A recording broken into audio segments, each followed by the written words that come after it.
kembali lagi sama Jeng ya. Oke, kembali lagi sama Nurul Pusa.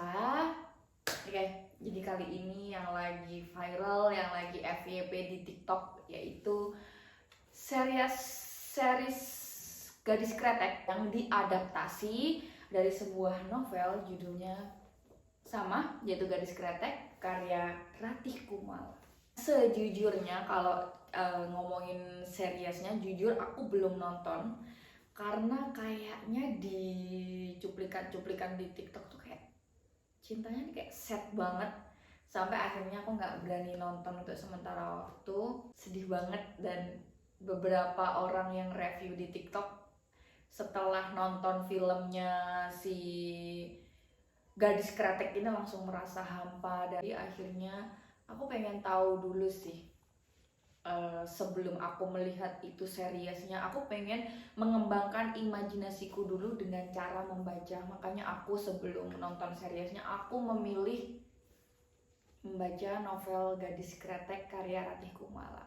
Tapi ternyata sepertinya walaupun aku belum menonton si seriesnya si Gadis Kretek di Netflix ini, tapi memiliki cerita yang lumayan berbeda. Itu tidak masalah, namanya juga diangkat jadi film. Kalau plek nanti sama novelnya juga tidak dan lain-lain ya. Apalagi banyak yang memberikan rating lumayan tinggi untuk film Gadis Kretek. Lalu gimana dengan novel Gadis Kretek karya Ratih Kumala?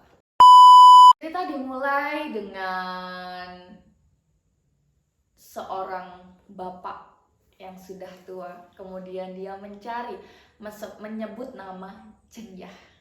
Beliau, bapak ini bernama Soraya, salah satu pemilik pabrik rokok terbesar di Indonesia. Beliau mengutus anaknya untuk mencari perempuan yang bernama Jengyah.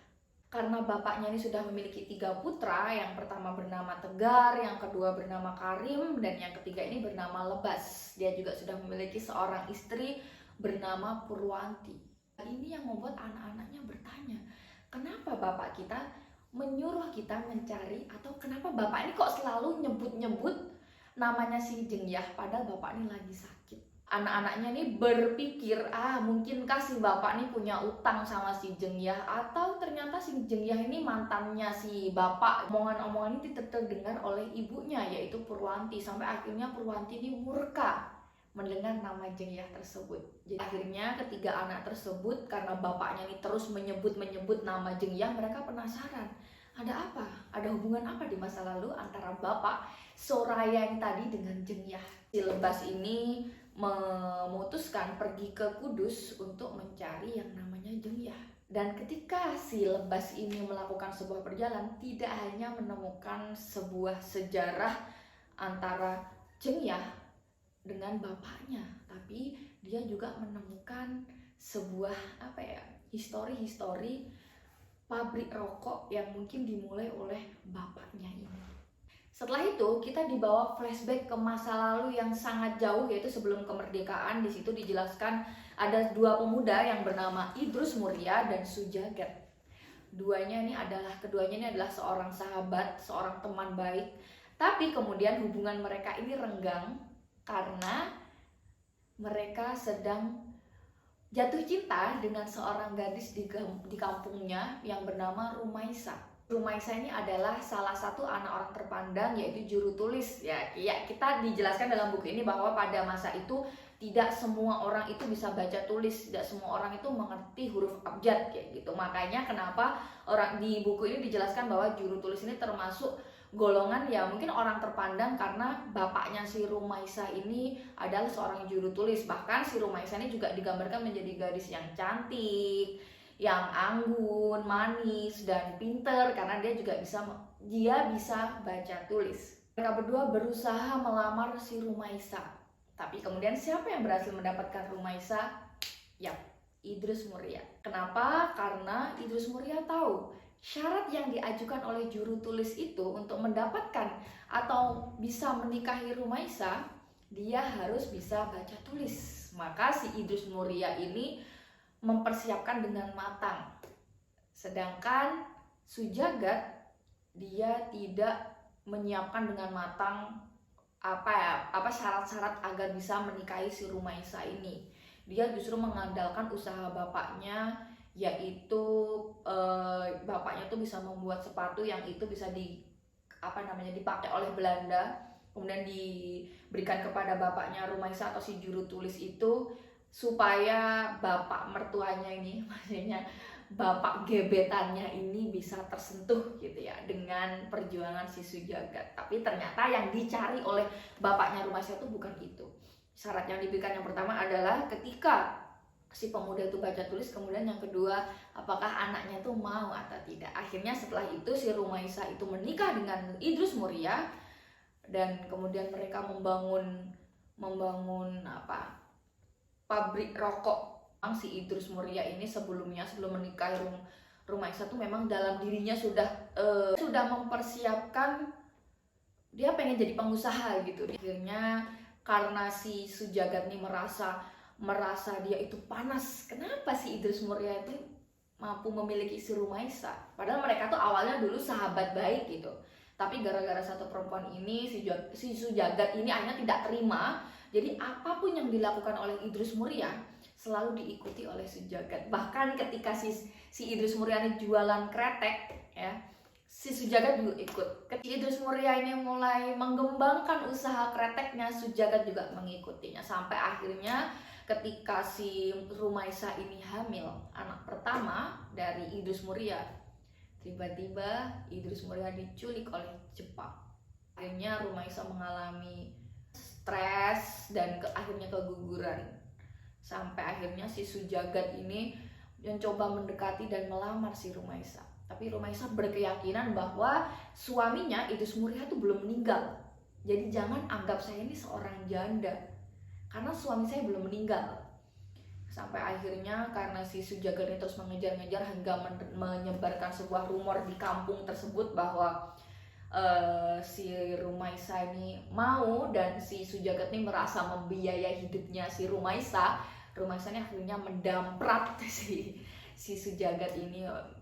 Dia bilang bahwa aku ini belum janda kayak gitu. Suamiku tuh masih hidup. Selama jasadnya suamiku itu belum ketemu, maka kalian semua tidak bisa mengatakan bahwa aku ini seorang janda. Ternyata beberapa tahun kemudian, 2 tahun kemudian, akhirnya ternyata Idrus Muria itu masih hidup, dan dia menyimpan sendiri rahasia apa yang dialami selama dia itu diculik oleh Jepang. Dia tidak mau menceritakan kepada Rumaisa, kepada siapapun, tapi dia memiliki semangat baru untuk membangun usaha kreteknya. Pada saat dia diculik oleh Jepang, si Idrus Muria ini menyimpan banyak pelajaran yang akhirnya ia simpan sendiri untuk membangun semangat baru, hidup baru, dan ya lain sebagainya. Sampai akhirnya si Rumaisa ini hamil lagi dan anaknya diberi nama Dasyah. Dari situ tidak lepas Sujagat ini terus meniru usaha-usaha yang dilakukan oleh Idrus Muria. Sampai akhirnya ini berlanjut, mereka membesarkan usaha masing-masing. Sujagat juga membesarkan usaha kreteknya. Kemudian si Idrus Muria dan Rumaisa ini juga membesarkan usaha kreteknya, dan Sujagat juga akhirnya menikah dengan salah satu orang Madura kaya raya gitu ya, perempuan Madura kaya raya, dan dia juga mungkin disokong oleh istrinya yang kaya raya ini. Idrus Muria dan Rumaisa ini melahirkan anak pertama yang bernama Dasyah, dan disusul anak kedua diberi nama Rukayah, dan si Sujagat ini dengan istrinya juga akhirnya melahirkan anak yang bernama Purwanti, dan beberapa anak lainnya yang tidak dijelaskan secara detail. Sampai akhirnya di sini ketika Idrus Muria itu menemukan gadisnya, si Dasyah ini remaja, ternyata Dasyah ini begitu tertarik dengan tembakau. Dia sangat tertarik dengan proses pembuatan kretek tersebut, sampai akhirnya kretek buatan si Dasyah ini sangat disukai oleh masyarakat, sampai dia tuh menjadi primadona, dan kreteknya itu diberi nama kretek gadis yang itu sangat familiar di kalangan orang-orang di kampung tersebut. Tapi masalahnya adalah Dasyah ini adalah digambarkan sebagai sosok perempuan yang ambis, yang elegan, yang cerdas, pemberani. Namun dia akhirnya bertemu dengan seorang laki-laki yang tidak punya, digambarkan dia adalah laki-laki sebatang kara yang hidupnya itu nomaden, pindah dari satu tempat ke tempat yang lainnya. Dan dari situ ketika di pasar malam si Dasyah ini memperkerjakan si laki-laki yang ternyata namanya Soraya, hingga akhirnya mereka berdua ini jatuh cinta. Dan inilah ternyata kemudian Soraya ini adalah laki-laki yang tadi dibahas sama ya, laki-laki yang sedang sakit kemudian menyebut-nyebut nama Jengyah. Jadi Jengyah ini adalah Dasyah, anak dari si Idrus Muria dan Rumaisa. Tapi kemudian ternyata, tadi saya menyebutkan bahwa ternyata si Soraya ini menikah dengan Purwanti. Kita tahu bahwa Purwanti itu tadi anaknya si Sujagat sama perempuan yang dari Madura itu tadi. Padahal di novel ini dijelaskan bahwa si Dasyah dan si Soraya ini saling mendukung, mereka meracik kretek gadis ini bersama-sama menciptakan formula baru dan lain-lain. Tapi kenapa pada akhirnya Sujagat ini memiliki menantu si Soraya ini yang kemudian dia menikah dengan Purwanti hingga memiliki 3 anak, yaitu si Lebas, Karim, dan juga Tegar. Ada masalah apa sebenarnya? Ini yang mungkin menurut saya cukup dikemas berbeda ya, dengan karena saya juga belum melihat seriesnya si Gadis Kretek di Netflix. Kita lihat dalam film yang kemudian viral FYP di TikTokku bahwa ternyata kemudian muncul kutipan-kutipan, ternyata cinta laki-laki itu habis di orang pertama, cinta pertama kali ya, di cinta pertama. Tapi sebenarnya kalau di dalam novelnya Gadis Kretek Ratih Kumala ini, ternyata kenapa si Soraya ini di akhir hidupnya memanggil-manggil Jengyah, dan kenapa kemudian dia itu merasa mungkin bersalah, itu bukan karena cintanya habis di Jengyah, tapi ada satu masalah. Ini dijelaskan bahwa kenapa akhirnya Soraya itu menikah dengan Purwanti, karena dia sempat diculik, karena dia sempat membangun bisnis kreteknya yang dibantu dengan dananya PKI ya dalam novelnya ini, yang dikasih nama Kretek Arit Palu kalau nggak salah. Nah, akhirnya dia ditangkap karena diduga dia adalah salah satu kader-kader PKI. Akhirnya diamankan karena ada kejadian pembunuhan juga kan waktu itu ya, yang kita tahu sejarah itu.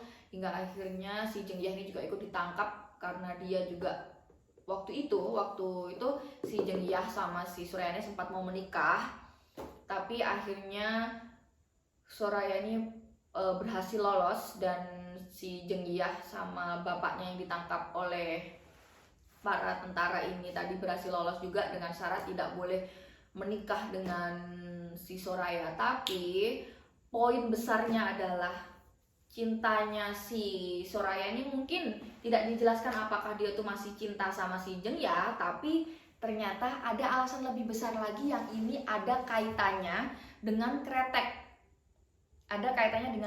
Kenapa akhirnya kalau di film kan si Soraya ini ditimpuk tuh palanya sama vas bunga kan, tapi kalau di sini tuh apa sih namanya, ditimpuk sama lampu Petromax ya kalau nggak salah, ditimpuk sama lampu Petromax. Dia sampai bilang ya udah biarin aja tuh si Soraya ketimpuk kepalanya sama lampu Petromax, biar ini kalau dia nikah tuh biar jelek tuh dijahit jidatnya kayak gitu. Itu kata-kata di sini. Tapi akhirnya di endingnya tuh terjawab kenapa si Soraya di akhir hayat hidupnya sebelum dia meninggal, karena dia kan sakit ya, sekarat gitu, kenapa dia tuh mencari Jengyah.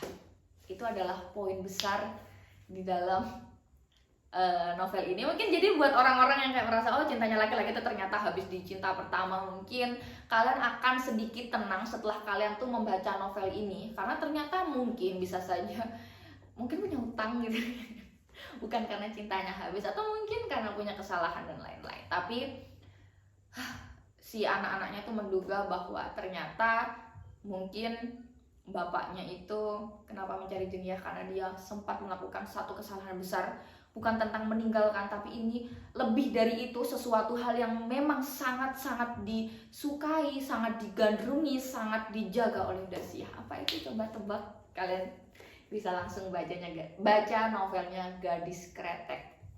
Mungkin kalau filmnya sama novelnya itu berbeda, in my opinion that is it's okay, karena yang namanya difilmkan, kalau kita baca buku kan kita mungkin imajinasi kita yang bekerja, tapi ketika kita nonton film, ketika itu sudah difilmkan, ya harus si film itu kan membuat imajinasi kita bekerja kayak gitu. Jadi apapun itu, aku cukup puas karena akhirnya ada net series atau drama yang diangkat dari novel sastra tentunya ya, novel sastra karya Ratih Kumala.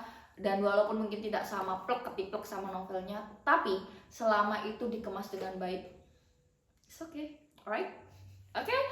Nanti aku bakal nonton filmnya, karena mungkin aku sedikit lega, tapi sedikit takut juga, karena aku takut nonton film romance, apalagi yang endingnya sad ending ya.